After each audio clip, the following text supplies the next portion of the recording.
جن کاموں کو آپ بالکل دنیاداری کہتے ہیں وہ سب دینداری اور عبادت ہیں اگر آپ ان کو انجام دینے میں خدا کی مقرر کی ہوئی حدوں کا لحاظ کریں اور زندگی میں ہر قدم پر یہ دیکھ کر چلیں کہ خدا کے نزدیک جائز کیا ہے اور ناجائز کیا، حلال کیا ہے اور حرام کیا، فرض کیا چیز کی گئی ہے اور منع کس چیز سے کیا گیا ہے، کس چیز سے خدا خوش ہوتا ہے اور کس سے ناراض ہوتا ہے۔ مثلاً آپ روزی کمانے کے لیے نکلتے ہیں، اس کام میں بہت سے مواقع ایسے بھی آتے ہیں جن میں حرام کا مال کافی آسانی کے ساتھ آپ کو مل سکتا ہے۔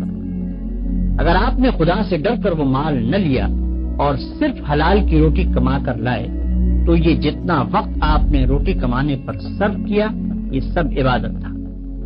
اور یہ روٹی گھر لا کر جو آپ نے خود کھائی اور اپنی بیوی بچوں اور خدا کے مقرر کیے ہوئے دوسرے حقداروں کو کھلائی،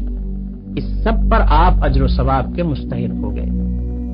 آپ نے اگر راستہ چلنے میں کوئی پتھر یا کانٹا ہٹا دیا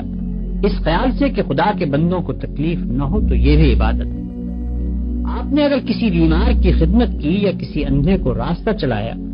یا کسی مصیبت زدہ کی مدد کی تو یہ بھی عبادت ہے۔